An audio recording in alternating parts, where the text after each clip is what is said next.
Hello and welcome to Module 3, Cardiac Disorders. My name is Jessica Granger, and in this module we are going to go over some of those common cardiac disorders that you're going to encounter in the emergency department, ICU, and other critical care settings. So, list of the objectives, you can pause and read. Our first challenge question. Okay. A 64-year-old male patient presents to the emergency department with complaints of chest pain radiating to his left arm and shortness of breath for the past hour. An EKG shows ST segment elevation in leads 2, 3, and AVF. Which nursing action should be prioritized? A. Administer sublingual nitroglycerin and reassess pain in 5 minutes. B. Prepare the patient for immediate cardiac catheterization. C. Administer aspirin 325 milligrams orally and place the patient on oxygen at 2 liters a minute via nasal cannula. Or D. Obtain a stat troponin level and notify the cardiologist. Pause to think this over with what information you already know. Make a very good guess, and we will come back to it later. So the first thing we're going to talk today about is acute coronary syndrome. So there's a couple different things that fall into this category. It's kind of an umbrella category. So ACS, we refer to it as ACS for short. It includes unstable angina. Remember, angina is chest pain, right? Heart pain. An NSTEMI and a STEMI. Think of ACS as a spectrum of conditions that results from the sudden reduction in blood flow to the heart tissue. This is often due to a plaque rupture and thrombus formation that has reached the area. This reduction in blood flow means the heart muscle isn't getting the oxygen it needs, leading to tissue damage or, in severe cases, the death of the cardiac tissue. So risk factors for ACS include hypertension, diabetes, smoking, hyperlipidemia, and we see these a lot in our cardiac patients. I know that you guys probably already know this, but I just want to make sure it's clear. When people think of a heart attack or STEMI or NSTEMI, it's not a blood blockage in the flow of blood through the heart. Okay, so the blood going through the heart to the body or through the heart into the lungs, that's not where the blockage is. The blockage is in the arteries that supply the heart tissue with blood. Okay, that is a heart attack or an MI. So when it comes to ACS, men and women can present differently. And I know that you guys have probably already heard this because this is popular in our culture and you hear about this on the news a lot, okay? So the differences between men and women can impact timely diagnosis and treatment. And understanding these specific symptom variations is crucial for us as nurses to identify and manage ACS effectively. So some of the key differences.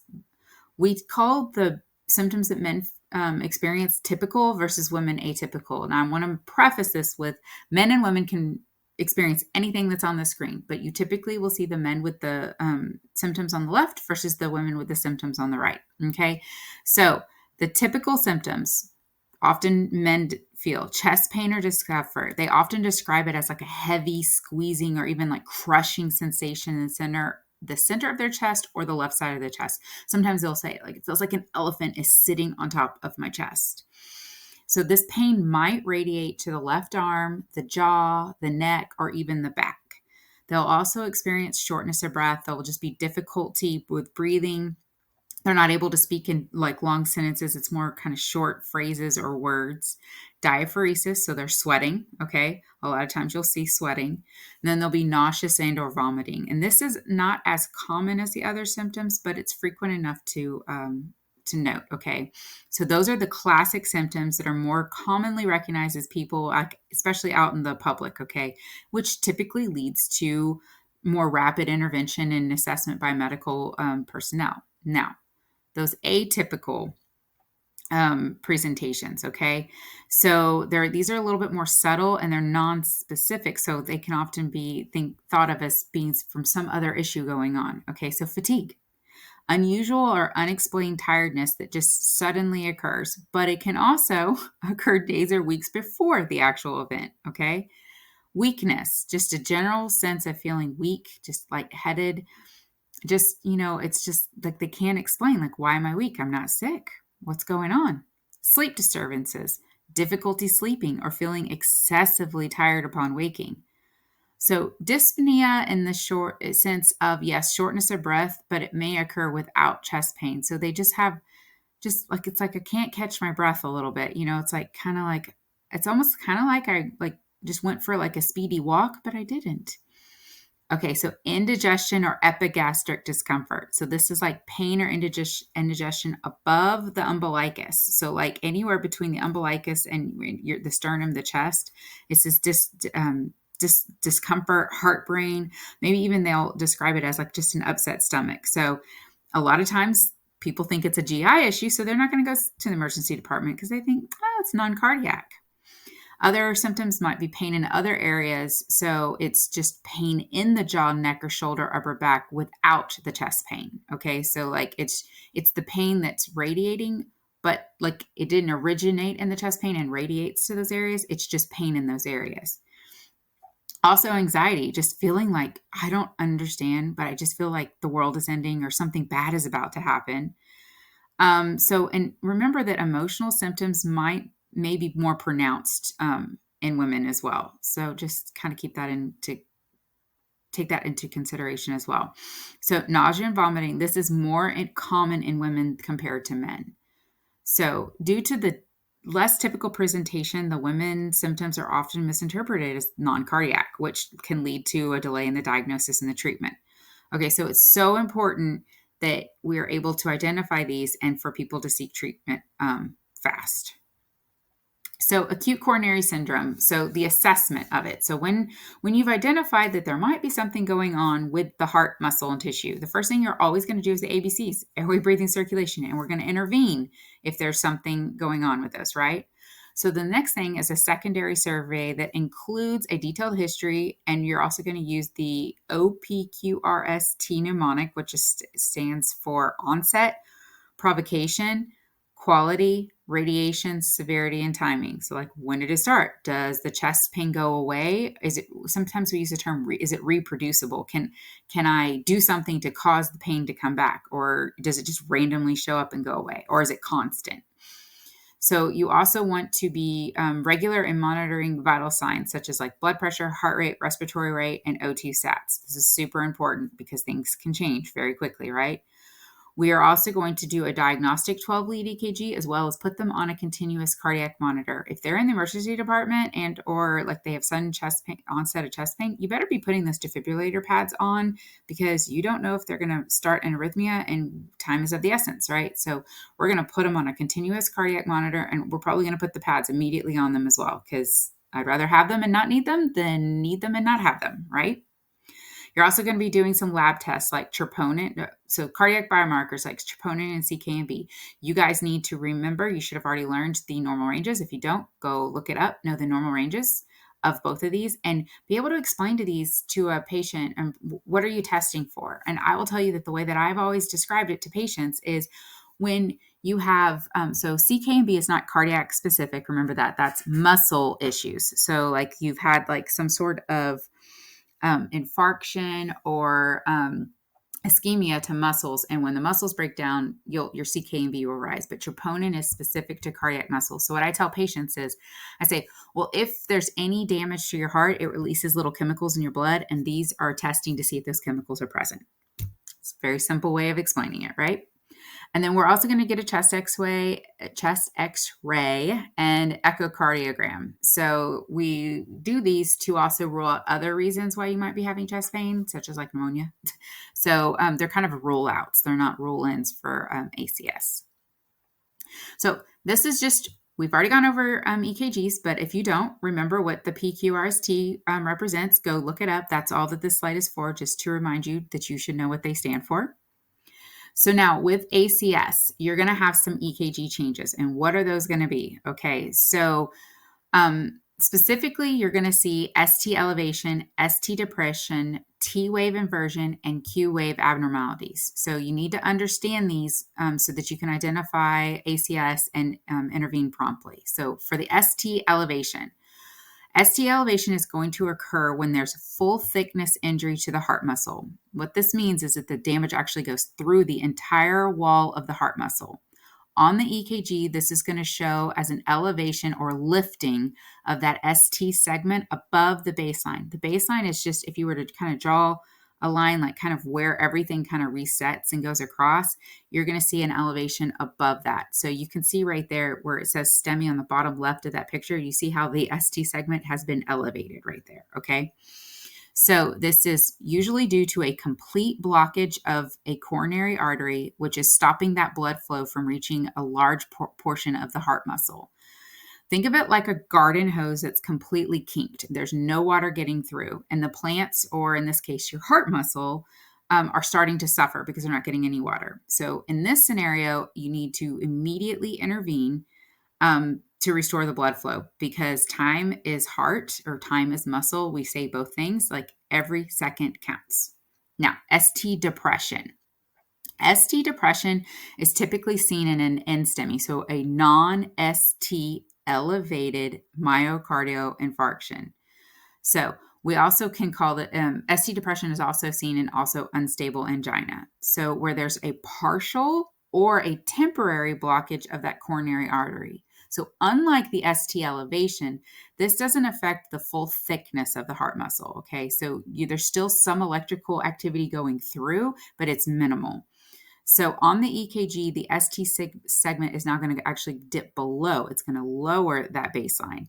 You can think of it like, in comparison to the first analogy of the garden hose, this is going to be like squeezing the garden hose halfway. So some water or blood is getting through, but that's not enough. So it's still causing stress or ischemia to the heart muscle or the plants, whichever way you want to look at it. So this suggests that part of the heart is struggling, but hasn't yet suffered that full thickness damage. Now, a T-wave inversion. So what this is it occurs when there's ischemia. So, which again means that the heart muscle isn't getting enough oxygen-rich blood, but it's getting some. So it's just not getting enough. So the T wave normally represents the heart resetting itself after each beat, right? So when the heart is under stress, like during a blockage, the reset process is altered, and that T wave is going to invert or flip upside down on the EKG. This is like a warning sign. You just be like, woo, like, I don't like you, T wave pointing downward. So this is a warning sign that your heart is not happy. He's throwing a fit because he likes to get oxygen, okay? And but it hasn't reached that point of irreversible damage yet. So we need to act. So now Q waves. So remember P, Q, R, S, T. So we're talking about Q, a Q wave, not a Q point. Okay.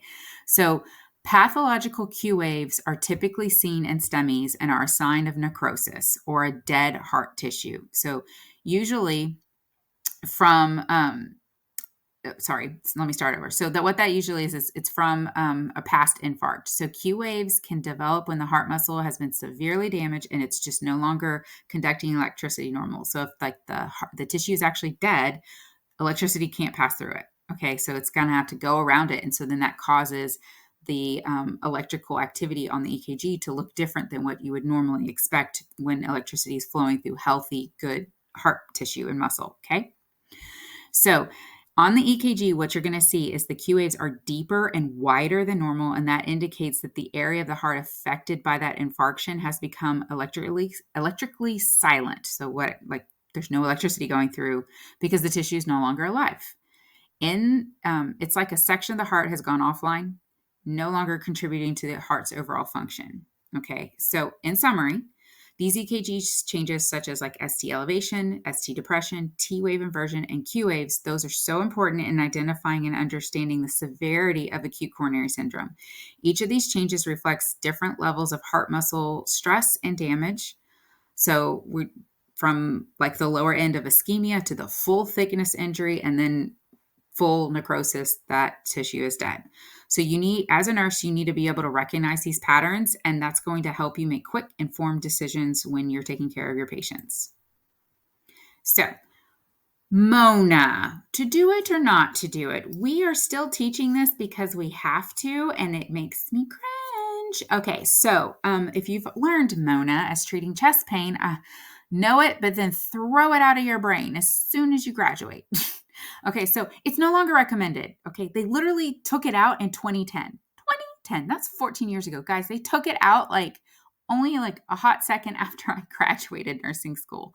Oh, so it just kills me every time I hear anybody say Mona. I just like look at them and like my eye starts twitching. Okay, so anyways, what I have on the screen, you don't have to memorize this, but I want you to understand this because you're still going to hear people occasionally say Mona. You might have some older practitioners be like, Mona, and you're going to be like, oh, you clearly haven't taken ACLS recently. Stop it. Okay, anyways, so this is just kind of historical. The things in red are the things that are changed and kind of more used now. We're going to go into what's current in the future, but you still need to understand because you might get a question about Mona and it's annoying to me. But anyways, Mona used to be what we did for everybody that came in with chest pain. Everybody got morphine. We slapped oxygen on everybody. They're all going to get nitroglycerin and everybody's going to get aspirin. Okay. So in 2010, what happened was we started saying, wait, if we slap oxygen on everybody, we're actually sometimes having bad outcomes because of it. So let's only give oxygen to people that are actually satting less than 94% or have like signs of respiratory distress. And let's start using morphine more cautiously. Like, let's not just immediately give it to everybody. And then like 2015, then that's when it was like, okay, nope, we're no longer going to put oxygen on people with chest pain unless they actually are less than 90%. And morphine is only going to go to those people that we've already tried to relieve their chest pain with nitroglycerin. And then we're going to give it to those people for severe chest pain. But even then, we're going to use it cautiously because I'm just going to let y'all think about this. Right side and left side of heart failure. Let's say that the part of the heart is on the right side that is not working well because that's the part that's having the infarction, the right side of the heart. Okay, so the right side of the heart isn't squeezing the blood out really well. So it's kind of a weaker squeeze. What happens in right-sided heart failure, whether it's chronic heart failure or temporary heart failure because you're not getting blood and oxygen to that tissue in that side of the heart? What happens? The blood can back up, right? So when we give morphine, this can actually cause more issues with blood pressure. And we don't want to do that in our patients. So know that. And did I just misspeak? Right-sided heart failure to left-sided? It'd be left backs up into the lungs, right? So if the left-sided heart failure, and so it's pumping out into the body, right? Sorry, go with me on this. Left-sided heart failure, I give you morphine, it's not effectively squeezing. So what's happening? You actually can like tank their blood pressure on actually both sides because you're going to lower their preload because for going into the right side. So it's definitely not going to be able to pump out, right? Because you've lowered their systemic, the vasoconstriction, you've dilated it because of the morphine. And so your preload now goes down. So now your right side's not affecting pumpability. And then when your left is pushing out, the systemic vascular resistance of your blood vessels in your body are now open. So you can actually really lower their blood pressure. So we don't give morphine for everybody. Then in 2020, we continued those same recommendations for oxygen and morphine, and then we started really, really pushing reperfusion therapy, and ASA is short for aspirin, and antiplatelet agents. Those are more important than Mona, okay? So just remember, Mona is morphine oxygen nitrates, but we've changed it. Okay, so now, what are the current guidelines? Okay, so big thing is rapid assessment. Okay, so you want to, as soon as somebody says they have chest pain, you are going to perform a quick assessment to determine what type of, if they even have it or not, if it's, if it sounds more chest pain. I will tell you, if you walk into my ER and you say you have chest pain, even if you say you have asthma and you've had asthmatic exacerbations in the past and we don't think it's cardiac related, we are still getting an EKG on you. Pretty much every single time, unless you're a child. Every ER has a different set of protocols where we start that but most adults, we are going to do an EKG 1000% over the age of 40. Under the age of 40, it depends on the protocols of your hospital, because a lot of times somebody under 40, their chest pain is probably anxiety or respiratory, unless they just had cocaine. If they just had cocaine, we're doing an EKG because you're probably having an MI, even if you're 16 years old. Anyways, that's besides the point. So what you're going to do, the goal is within the first 10 minutes of, provider to patient scene, and this is like nurse to patient, we get an EKG. We also want to pull biomarkers immediately. We want to check specifically troponin, okay? Because if it's elevated, we don't even need to take time. You need to go to the cath lab. Let's go.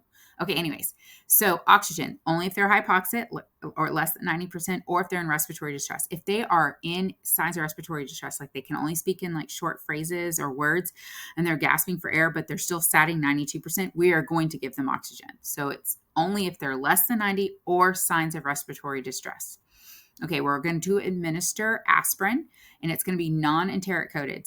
And we're going to be like, pop it in your mouth, chew it up, eat, swallow it. You're not getting water, just chew it and swallow it. Okay, because we want to help mechanically start breaking it down so we can mechanically start absorbing it. Okay. Nitroglycerin, we're going to be giving that sublingual every 5 minutes up to 3 doses. You should have already learned about this before. And if the pain is relieved with nitro is a way that we can say if it's like a true like blockage versus unstable angina. Okay, so if the pain goes away with nitroglycerin given to the patient, it's probably not a complete blockage. Okay. That means that if we dilated the vessels, blood is now going through. If it doesn't relieve that chest pain and the chest pain is there after 3 doses, they're probably going to the cath lab soon. So nitroglycerin buys us time. Okay. Now, morphine. Okay, we can still give it, and we do occasionally still give it. And so that, again, is for that persistent chest pain that's not relieved with the nitroglycerin, that they are just stressing and struggling and just saying it's 10 out of 10 and I can't think of it. Okay, but remember, we're going to use it with caution because it can lower that blood pressure and slow that heart rate. So we're also going to be giving antiplatelets and anticoagulant therapy. So we're going to administer the P2Y12 inhibitors like clopidogrel.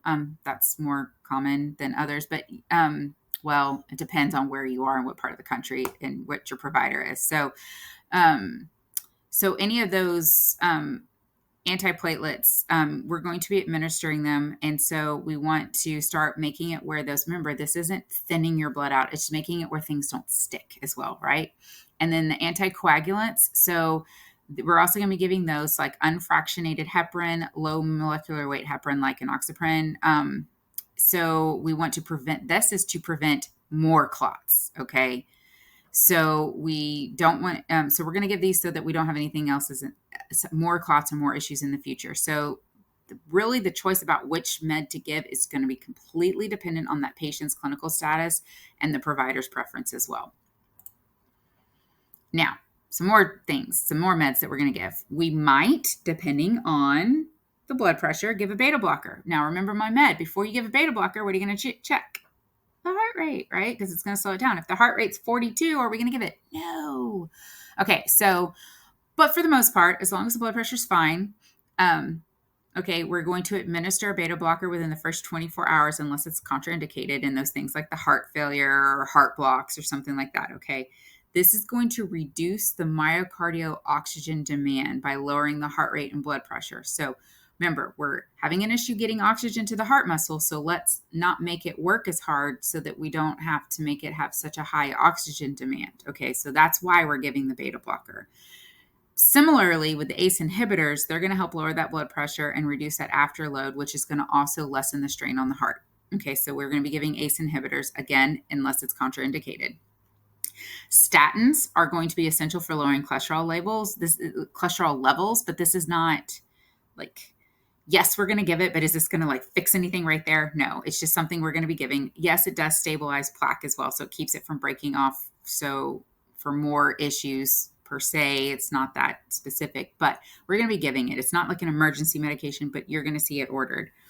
And then, so for STEMI patients, we might be given an order to give a fibrinolytics, which are like Adaplace or Retaplace. So these are, you'll see place at the end, PLASE, at the end of these. These are, they dissolve the clots. Now, contraindications would be that they just recently had a surgery, or they might be even going to surgery. We're obviously not going to be giving those if we're going to go for chest surgery. So again, it depends on the patient. It depends on their history. It depends on other comorbidities that are going on if we're going to give them or not. So Now, this is the goal. When you have a patient that is with a STEMI or even a non-STEMI, but STEMI, we want to reperfuse. We want to get oxygen back. That is the goal, right? We want to get blood flow back to that area. So the most common thing that we're going to do is called primary percutaneous coronary intervention. Okay. So PCI, sometimes people call it PCI. So again, that primary goal is to reperfuse the heart. Okay. Restore blood flow to the heart muscle as quickly as possible so we can minimize the damage. Okay. So other than PCI, we may give that fibrinolytic therapy that I just talked about, but let's switch back over to PCI. So for STEMI patients, PCI is the preferred method for reperfusion. The goal is to get this thing done, perform the procedure within 90 minutes of that patient's arrival to the hospital. That means from the door, they're walking through the door, we've done everything, we've gotten them up, and we have now ballooned cathed them to get that blood flow back, okay?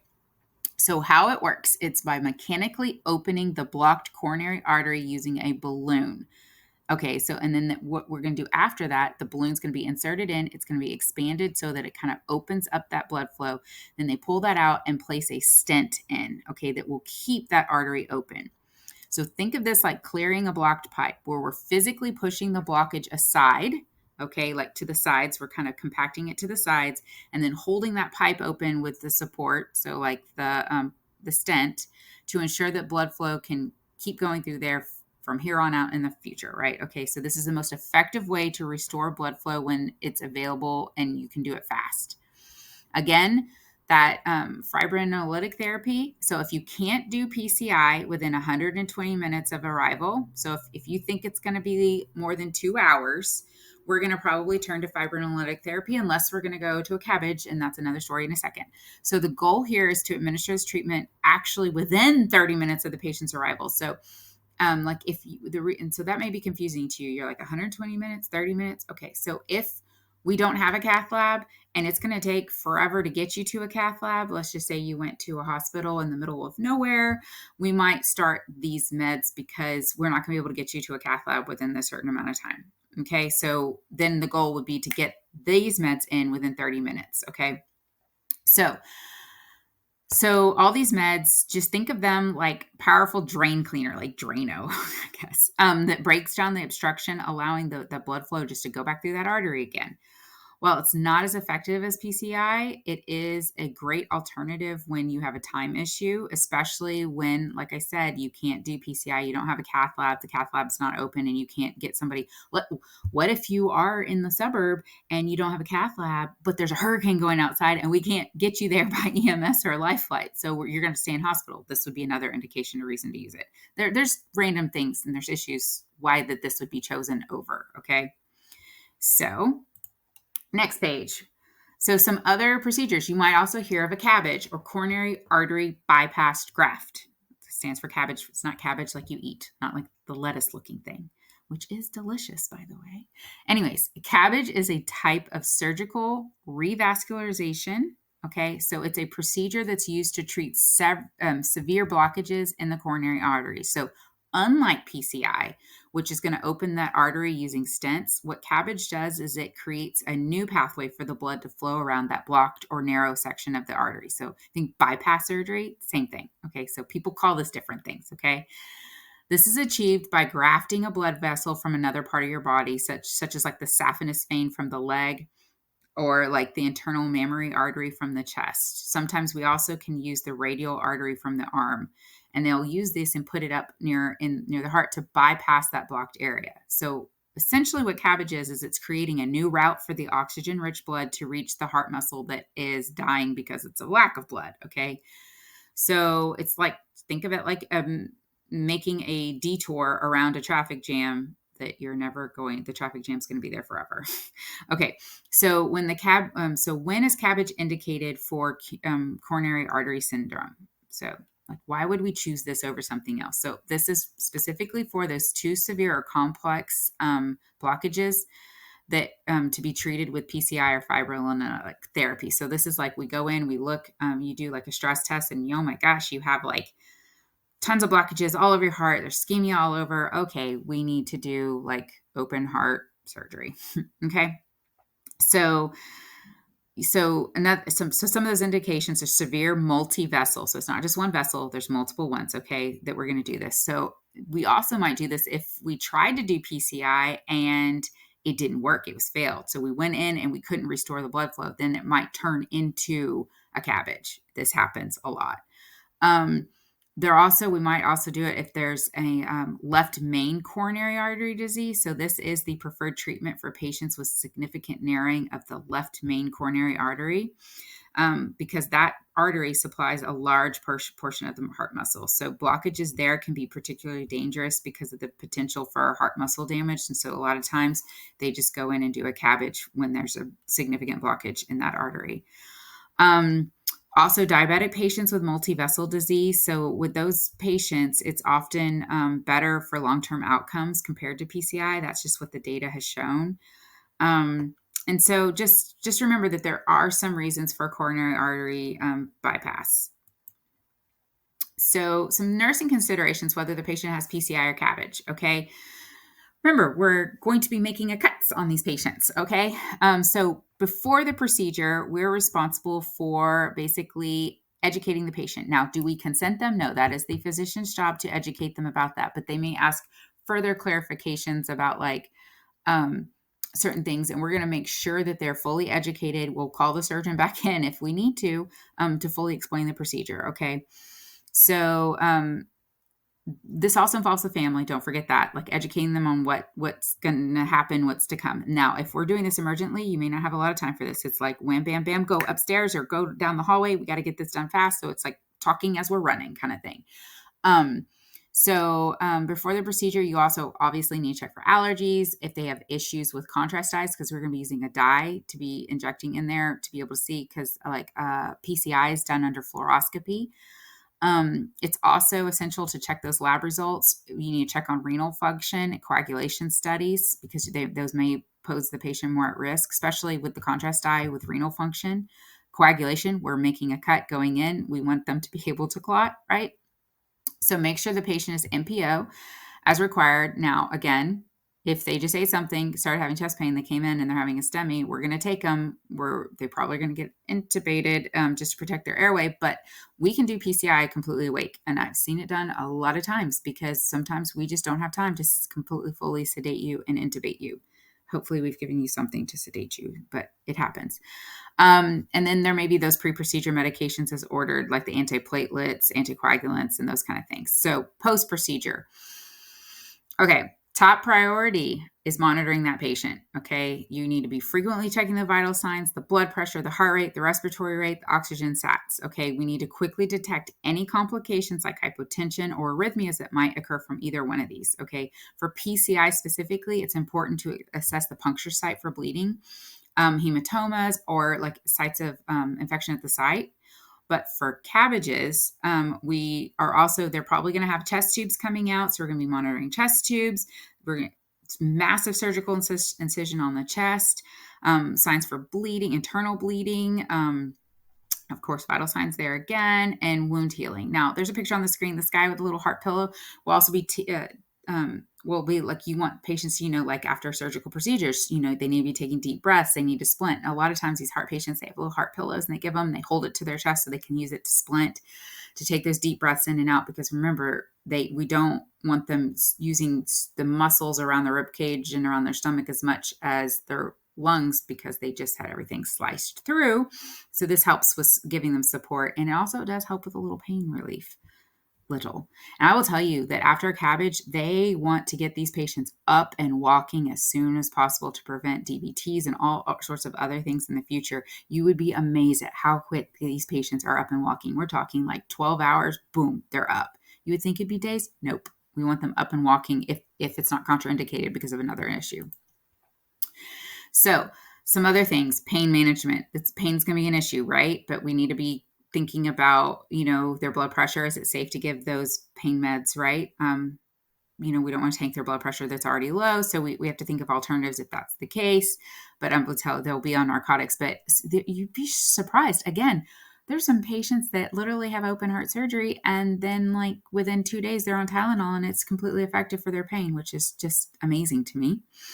Monitoring, you also want to monitor for the complications. So again, for PCI, keep an eye out for signs of reocclusion or reoccurrence of acute coronary syndrome, as well as renal impairment, because we are using contrast dyes during the procedure. For CABG patients, we're going to be monitoring for those complications like arrhythmias, AFib, respiratory issues, DVTs, because this was a major, major surgery. CABG is major. It's hours. PCI is minutes, okay?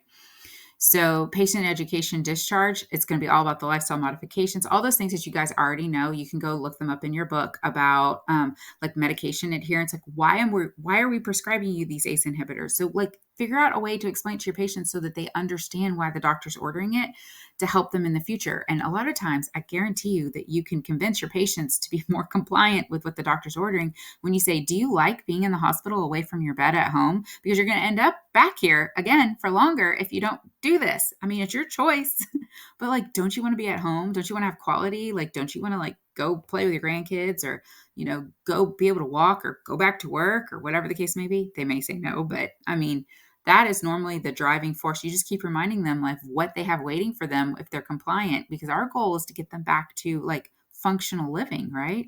Like we don't want you to stay in the hospital forever. Okay, so back to that challenge question. A 64-year-old male patient presents to the emergency department with complaints of chest pain radiating to his left arm, shortness of breath for the past hour. EKG shows ST segment elevation in 3 contiguous leads, which leads 2, 3, and AVF. Which action should be prioritized? Pause it again. Did you change your answer? Is it the same? What did you choose? If you chose B, you are correct. Yay. Okay, so why? The ST segment elevation in leads 2, 3, and AVF indicate an inferior wall myocardial infarction. And I know y'all don't know the difference between the different sides. I don't expect you to. That is for if you go work on a cardiac unit. Just know that you can tell like where the ischemia is based off of what lead you're seeing the infarction. So this suggests obviously ACS and a STEMI. Okay, so what do we care about? Reperfusion. Like I don't care about anything else. I need to get like time is muscle, muscle is time. Okay, so we need to urgent reperfusion therapy to restore the blood flow. I will tell you, if you work in an accredited chest pain center and you identify STEMI on EKG, I mean, there have been so many times where I have a patient in triage and I see STEMI big, my eyes go whoop, and I activate the pager, the cardiac pager, or whatever. I tell my ER doc, he comes over, verifies it. And if the cardiologist is ready, if it's like, especially if it's day shift and like the cath lab's already prepped, there's no need to even start an IV in the ER. We can start an IV upstairs. Like, let's just go. Like door to cath time, like we're going. Like I'm like, I don't even have them in the computer yet. They're like, well, we're going upstairs. I'm like, okay, bye, good luck, bye. I mean, things happen fast if you actually are working in a legit accredited chest pain center, okay? But with that said, that is your goal. That's what you got to do. So option A is incorrect because nitro might help, okay, the pain, the chest pain, because it's going to dilate that coronary artery, but it's not the priority action when you already know that a STEMI is confirmed, okay? Like EKG shows it, we need to get them upstairs. C is not right because nothing about the question says that they're satting low. And we don't automatically give oxygen, right, for satting low. Yes, are we going to administer aspirin? Yeah, but okay, remember, if it's a priority question, you can do one thing and walk away. And what's going to do the best thing? Like it's going to be the best thing for the patient is the cath. They need that cath. Like if I just give them oxygen to walk away, they're probably going to die because their heart's going to keep having blocked and their heart's going to keep going and it's going to become necrotic and then it's not going to function and then they don't have a heart rate. Okay. And again, it's kind of the same thing. Like it's great to get that troponin level and notify the cardiologist, but like we need to be sending them to the cath lab. Are you going to do all these? Sure. Okay. But remember, like with D, it's important for that diagnosis, but it does not take precedence over the need to immediately intervene and restore perfusion. This is an emergency. We don't have time. When things are like literally life and death, you need to be doing the action that is going to have the best outcome for the patient. Okay, so challenge question number 2. A patient who underwent coronary artery bypass graft surgery 2 days ago presents with hypotension, JVD, muffled heart sounds. The nurse suspects cardiac tamponade. Which intervention should the nurse prepare for first? So pause it, read answer choices, think about it, and we will come back to the answer at the end. So now let's talk about heart failure. You already probably know about heart failure, so this is probably just a review, but we're just going to go over the highlights, okay? Heart failure is a condition in which the heart cannot pump blood effectively to meet the needs in the body, okay? It's still pumping, it's just not doing it effectively, okay? It's not a great strong squeeze of a pump.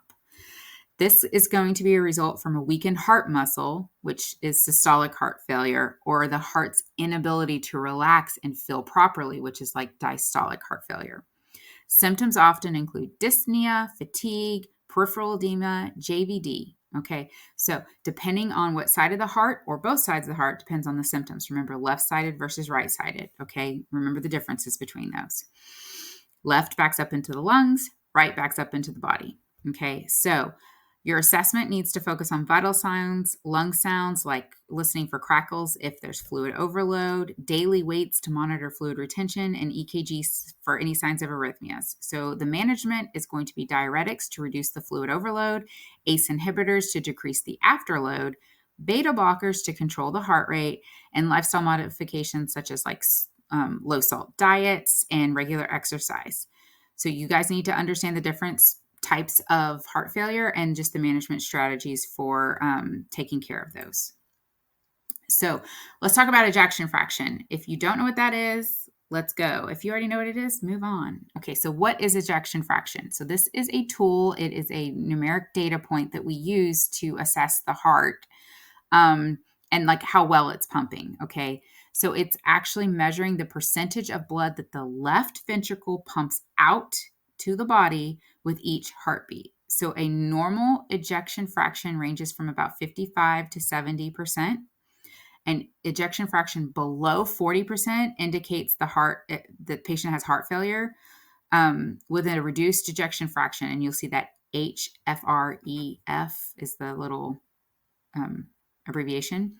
So that's associated with systolic dysfunction, where the heart muscle is weak and cannot contract effectively and squeeze. Okay, so on the opposite end, heart failure with preserved ejection fraction, so you're in heart failure, but your ejection fraction is still normal, that suggests that what's going on is a diastolic dysfunction of the heart, where the heart is stiff and cannot fill properly. So an echocardiogram is what we use to assess the ejection fraction, and it provides the information we need to calculate it. Okay, so knowing the patient's ejection fraction will help you understand the treatments and why we're doing what we're doing to treat the heart failure. Okay, so and there's like different medications we can choose, or if we might need to do an implantable device or defibrillator or something like that for the heart. So ejection fraction. So if you look up in this picture right here, so it's the amount of blood pumped out by the ventricle over the total amount of blood in the ventricle. That's the fraction of how much blood is ejecting out into the body, if that makes sense. And it's a percentage. So pharmacological management of heart failure. So again, a lot of this should be reviews, okay? So when we're giving meds for heart failure, we're going to target both the symptoms and the physiology, the pathophysiology of why the heart is failing. So we often use diuretics like furosemide, Lasix, to help reduce that fluid overload and lower preload, which all that does is that makes it easier for the heart to pump. ACE inhibitors and ARBs decrease the afterload and improve cardiac output because it dilates those vessels. So the heart's not pushing up against as much pressure, so it's able to just squeeze it out and get it to the places, okay? Beta blockers are going to reduce the heart rate and improve the myocardial function over time. So let me say that again. Beta blockers are going to reduce the heart rate, and that will make the myocardial tissue function better over time. Aldosterone antagonists like spironolactone prevent sodium and water retention, which can exacerbate that heart failure. And DIG. You guys need to know everything about digoxin. DIG toxicity, normal ranges, what you need to check for before you give DIG to make sure it's safe. What are you going to check for after to make sure it's working? How are you going to know it's working? And what are you going to look out for to know something went wrong? Go and learn all about DIG. So it is an older medication, but you're going to still see it used for heart failure patients, because what it does is it increases that contractility or the squeeze. And you still see it a lot. And NCLEX loves a test on DIG. So know everything you can about DIG. So more recently, ARNIs like angiotensin receptor neprilysin inhibitors. That's always hard for me to say. Sorry. So those have shown to be good in reducing hospitalizations and improving survival. So those are kind of more newly used. So you may not see them out like in older facilities as much, but you may or may not. Anyways, so each of these meds has a specific role. Know why we're giving them. If you were to get a question on a test, you should know, like, labetalol is a beta blocker, right? Lisinopril, furosemide, Lasix, like you understand, like it is a diuretic and we use diuretics for XYZ, that kind of thing. Okay, so hypertensive crisis, switching gears, a different sort of cardiac disorder. Okay, hypertensive crisis, there's two different types. There's a hypertensive emergency and hypertensive urgency. This is not just simply they have hypertension. Okay, so what a hypertensive crisis is it's a severe elevation, and it's sudden, okay, in blood pressure that can lead to target organ damage and target end organ damage, like brain, heart, kidneys, those kind of organs, okay? So hypertensive crisis, there's two types, the hypertensive emergency and urgency. And the emergency, the elevated blood pressure is accompanied by that organ damage, which you need to acutely treat, versus the hypertensive urgency. It's that severe hypertension without signs of targeted end organ damage. That's the biggest difference between both. The blood pressures on both of these is typically over 180 over 120. I mean, you'll have patients like in the ER, I've seen them, they come in like 220 over 150. They're not dead, shockingly. You're like, wow, you haven't had a stroke. Amazing. So what causes hypertensive emergencies or crisis? Hypertension, obviously. Non-adherence to their meds. They haven't been taking their meds. They may have secondary hypertension due to like renal issues, okay? Strokes, myocardial infarctions, acute kidney injuries. If your kidneys aren't able to filter out things, you may have just that sudden backflow. You're retaining water. You have a hypertensive crisis. Also substance abuse, and also pregnancy-related conditions like preeclampsia and those kind of things. So you can have a hypertensive crisis in both due to all those things. So what you're going to see clinically. So in that emergency, severe headache, chest pain, shortness of breath, you're actually going to see those potentially in both. Okay. But where it gets that end organ damage, you'll see it starting to affect the brain. So altered mental status, visual disturbances, seizures, that is a sign that because the blood pressure is so high, it's affecting, if it starts affecting your brain like that, no bueno. Also, like organ dysfunction, like no urine because the blood pressure is so high, the kidneys aren't functioning. Okay, that's emergency. Versus urgency, you're going to see the same things, but you're not going to see that acute organ damage. And you could technically see nosebleeds with both, but you're going to see nosebleeds more often with that hypertensive urgency.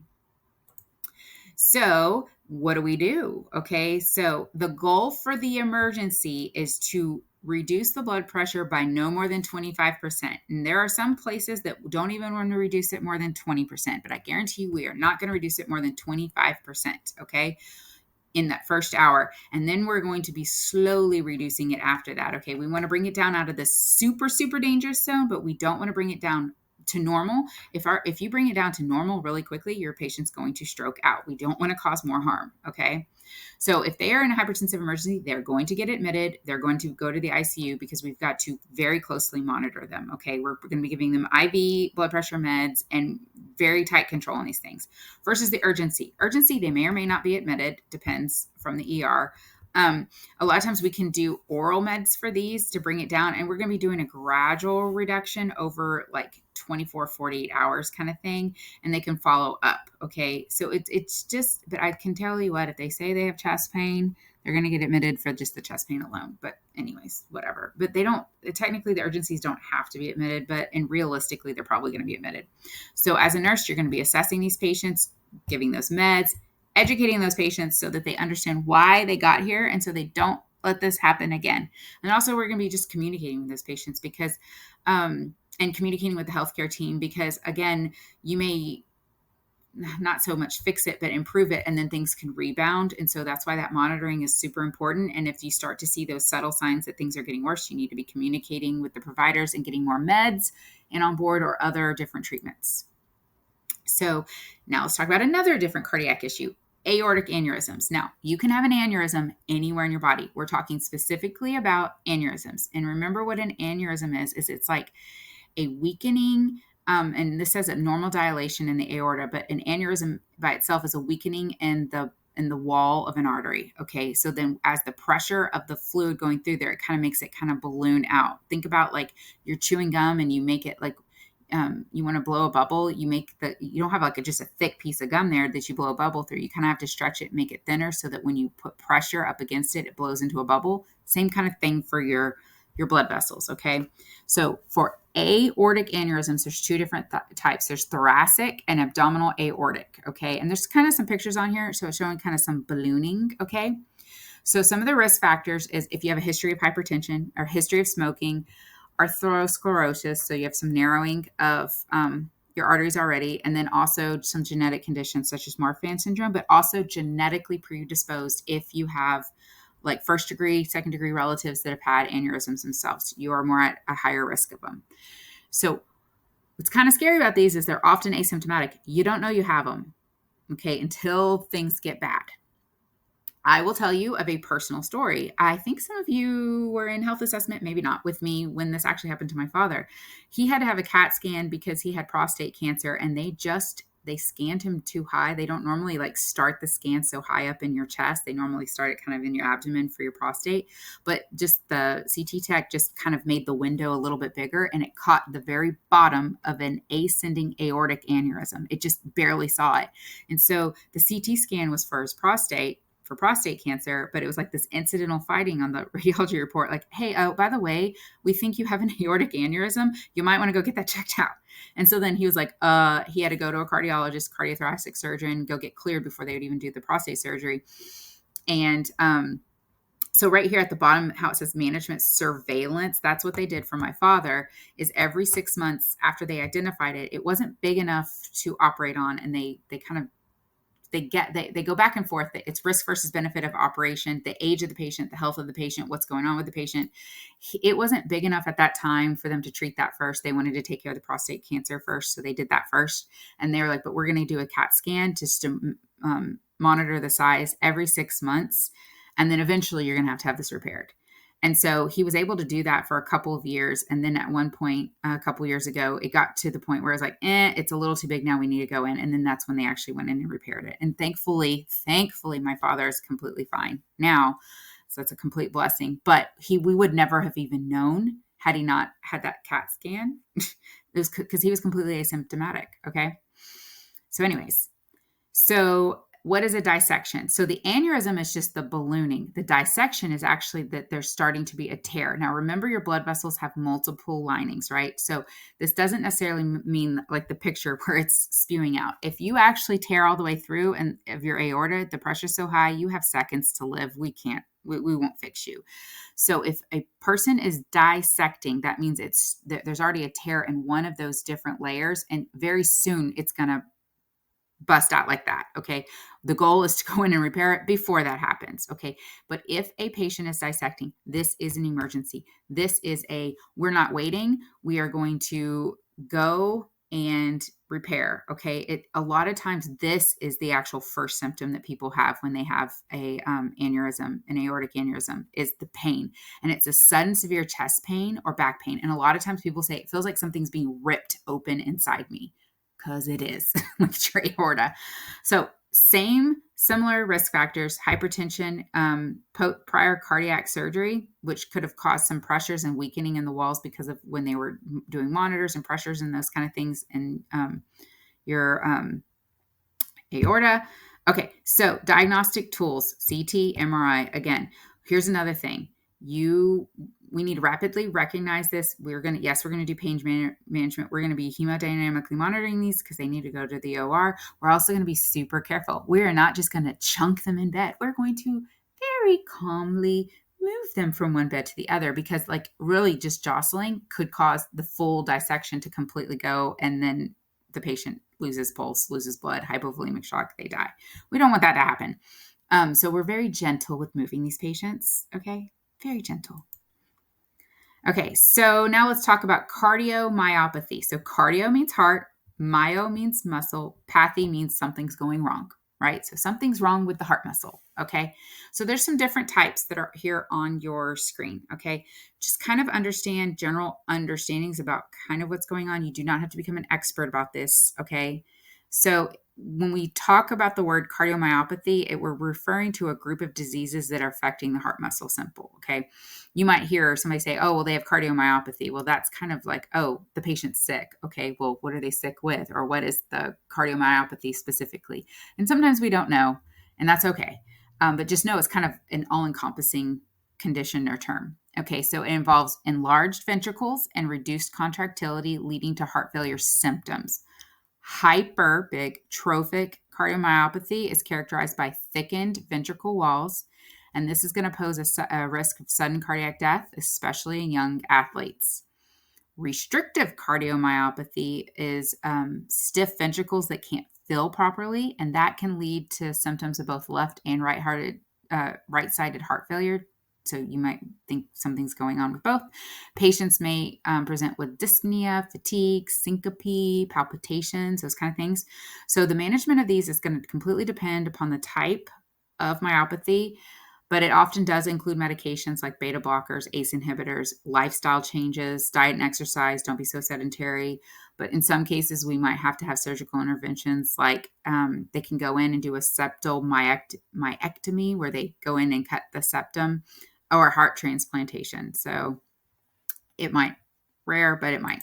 A lot of times they just monitor those patients. So remembering the flow of the blood through the heart, I'm just saying you just need to go and remember, because you can have issues with different valves. So if you're having an issue with the mitral valve, you know what part of the heart it is affecting. I just want you guys to go and refresh your memory on that. Okay. So regurgitation versus stenosis. Regurgitation means that the valve is not like it's allowing stuff to kind of go back through. It's not just letting it go one way. It's like stuff can go back and forth. And you know that can lead to clots forming, right? Stenosis is a narrowing of that valve so that the opening doesn't get as big. And so then that can put pressure onto that ventricle or atrium from before and enlarge it, and also causes like an issue with the actual output of the heart, right? So think about those kind of things whenever you hear, oh, they have mitral valve regurgitation. Well, you know what that means versus mitral valve stenosis. I hope that helps. Okay.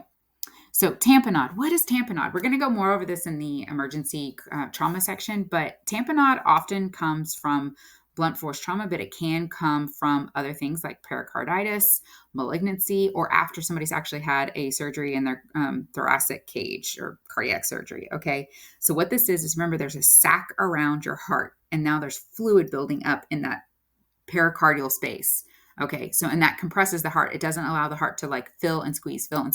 It's making it where it barely can do anything. So that's not going to work. So Beck's triad, you need to know what Beck's triad is. And that's down here at the bottom left. There's a picture. It's 3 symptoms: low blood pressure, muffled heart sounds, and distension of jugular veins, or JVD. You have all those things associated together. You see that, you need to immediately think cardiac tamponade. Okay. How do we diagnose this? You're going to see, really, we use an echocardiogram like at bedside. We can do it right there in the ER. And what we need to do is a pericardial centesis. It's a really big needle stuck through the chest where we pull the fluid out. Okay. Can we do this emergently? Sure. Is it better for the patient and everybody involved if they're sedated in the OR? Sure. But you need to know that it's a medical emergency, and we don't have a lot of time before the heart is just not able to pump and get actual blood flow out. So this is something we need to intervene immediately on. So the last thing that we're going to talk about is briefly talk about therapeutic hypothermia in cardiac arrest. After the heart stops, we often have a therapeutic hypothermia protocol, and especially in a chest pain center. And so you're going to need to know the protocol at your facility specifically about your target ranges and what you do. But in essence, what it is it's used after cardiac arrest to improve neurological outcomes. We're cooling the body. Okay. So we're going to cool the patient to like 32 to 36 degrees Celsius. And what that's going to do is it's going to reduce the metabolic rate and limit the neuronal damage. So it's limiting the damage to your brain. Okay. It's indicated mainly for patients who are comatose after ROSC, after return of spontaneous circulation, particularly after VFib or pulseless VTAC. What we do when we cool, we can put these cooling blankets externally. We start externally cooling them, but then we can internally cool them. So in the ER, a lot of times we'll start putting cooling blankets on them and stuff like that before we hook them up to a machine that actually cools them internally. And that's kind of what this picture is here. We don't always start this in the ER. In fact, a lot of times it started in the ICU, but we can start with the cooling blanket in the ER before they go to the ICU. But people have used ice packs as well, like in the axillary regions and like near major arteries. So we'll put them like in the armpits and like near your femoral artery and stuff like that, because that will help you cool you down too pretty quickly.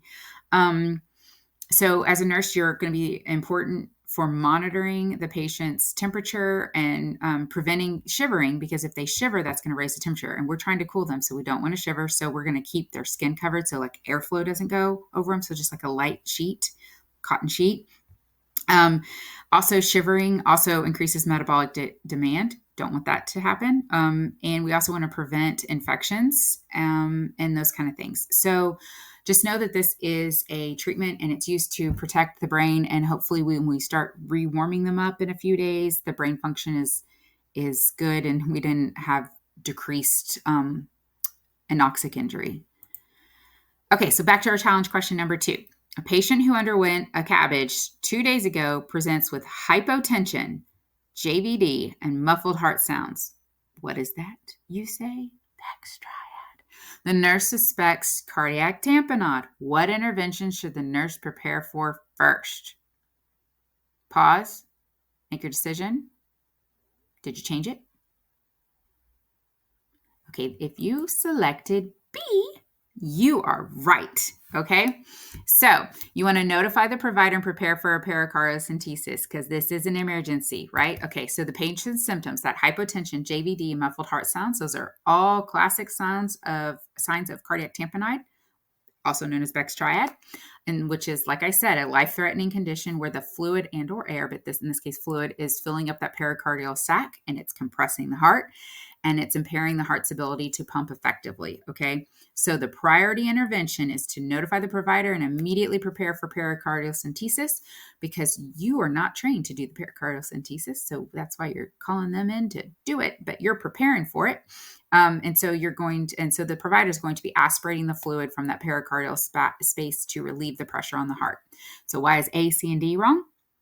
A might temporarily improve the preload, but it doesn't address the underlying cause of the tamponade, and it could worsen. And so while we're not addressing it, the fluid accumulation is going to worsen and further complicate the heart's ability to pump. C is wrong because okay, so it might provide some relief for like the dyspnea. It doesn't address the critical need to relieve the compression around the heart. And D is incorrect because diuretics could exacerbate the hypotension by reducing the preload, and it's absolutely not appropriate for managing a cardiac tamponade. So hopefully you learned a little something.